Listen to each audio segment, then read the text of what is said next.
Ayan ang microchip ni Kim Cam. Easy easy, tas susuksok mo lang na ganun. I-raise natin si Kim Cam mga lodi. Pulling winner, jackpot winner mga lodi. Malaking pera ang hinakot sa akin na ito.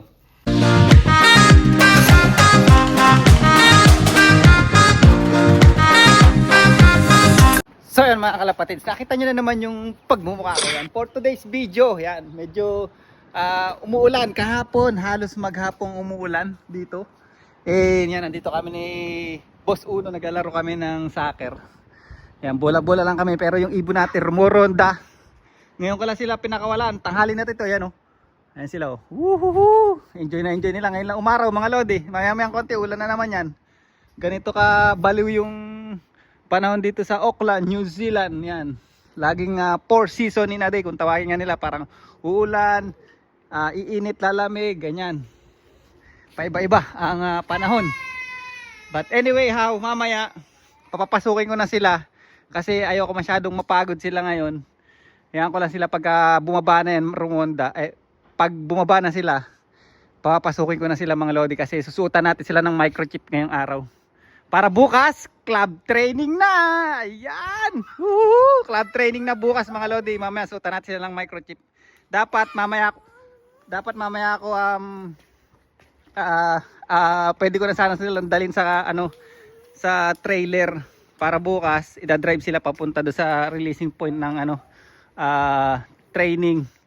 Kaya lang ayan, medyo masama nga yung panahon kanina sa tinatamad ako. Bukas na lang ng umaga dadaling sila sa trailer. Alright, may asutan na sila ng microchip. Pucha na, nahuli tayo sa video mga lodi. Ang bilis magsipasok. Ay, ang bilis magsipasok. Ayan o. Ayan, pakainin ko lang sila, maya-maya konti. Lagyan natin, saksakan natin sila ng mga microchip. Yung iba dyan, meron ng microchip.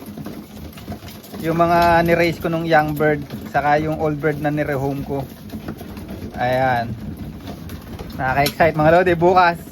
Actually, malapit pa lang yung club training bukas. Mga 60 km pa lang yun.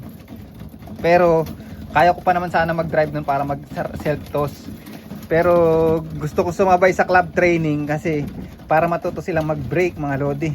Ayan, matuto sila sa lumipad sa karamihan. Ayun ang gusto kong matutunan nila. So, lahat ng club training sasakyan natin para malaman nila na pag dumating sila sa braking point nila, matuto silang humiwalay pa uwi dito sa loop natin, hindi yung sumasabay dun sa ibang lugar mga lodi.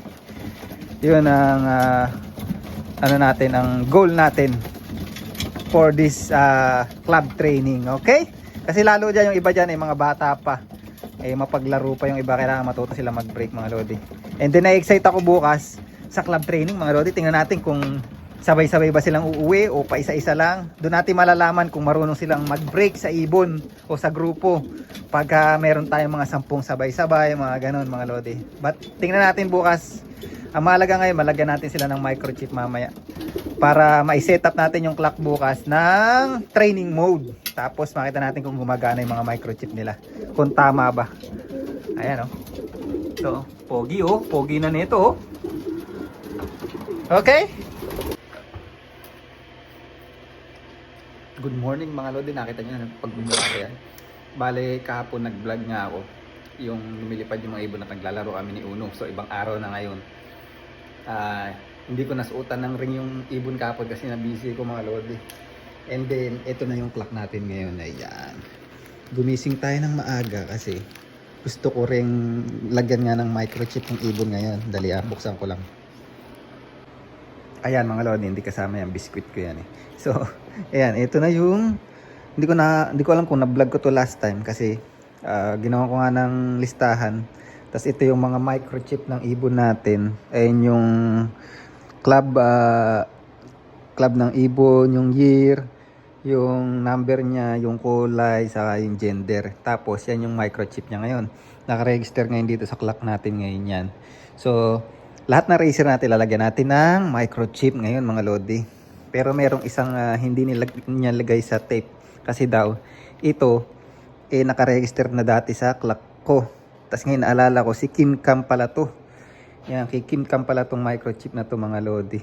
Ayan, 3148 kung di ako nagkakamali. So lalagay natin kay Kim Cam tong microchip na to mga lodi. Tapos yan o, meron akong meron siyang binigay sa akin ng papel pa na mga register ng mga ibon na na-raise ko last time na naka-register dito sa ano. Mantakay mo for 3 years ko nang naglilipad dito sa New Zealand. Ang nalipad do lang na ibon halos lahat nasa 53 na ibon. My goodness, konti lang. Ayan, naputol yung video natin. Konti lang tayo maglipad ng ibon dati. Andyan sino ba yung mga mili na nakaan dyan? Ayan o, mili. Ito tong 44 saka 55. Galing tong ibon na to mga lodi. Si Paring Stubborn. Anong number ba si Paring Stubborn dyan? Si Paring Stubborn 5399. 1952 yata si Paring Stubborn kung di ako nagkakamali. Ba wala si Paring Stubborn. Nagbura na siguro dito. Ayan. Mili 5 4357. Hindi. Mga bago na tayo. Wuak. Ayan, wuak din to. But anyway, how? Ayan, ayan mga lodi. Gumising ako na maaga kasi. Yariin ko tong vlog na to. At lalagyan nga natin yung microchip. Kasi sabi ko doon sa nakaraang sa unang video ko pakikita ko sa inyo, lalagyan natin ng microchip yung ibon. Kaya, lalagyan natin microchip. Pero today, ibabasket ko yung ibon. Tapos magdadrive ako sa papunta doon sa trailer namin mga lodi. Doon sa kay Roger Smith. Kasi babagsak ko yung ibon doon, tapos idadrive niya yung ibon para sa training. So, abangan nyo rin yung video na yun. Iibayin ko yung video na yun, okay? Mag-almusal lang ako, tapos kabit na natin tong microchip. Okay? Ito na si Kim Cam mga lodi. Ayan, napakaganda. Si Kim Cam. So, si Kim Cam mga lodi, ito yung clock natin ngayon. At si Kim Cam ay lalagyan natin ng microchip para sa training at yan siya. Ganun lang ginagawa ko mga lodi. Yan. So yan, ito yung microchip ni Kim Cam mga lodi. Papasok lang natin siyang paggarini. Yan, tama. Ayan, pag ganyan. Ayan. Yan, nalabas ko liya. Ayan. Ayan ang microchip ni Kim Cam. Easy, tas susuksok mo lang na ganun. Kaya lang talaga, tulad ng sabi ko sa mga nakaraang vlog ko, ayoko ng microchip na to. Yun yung blue na yun. Kasi sinusuksok lang, madaling mahugot. Yung iba nilalagyan ng mighty band. Ako ayokong lagyan ng mighty band kasi madaling paghugutin mo na, minsan ang hirap tanggalin. Nasisira yung ring minsan. And sumasabit nga ito pagka mali yung paglagay mo ng ring.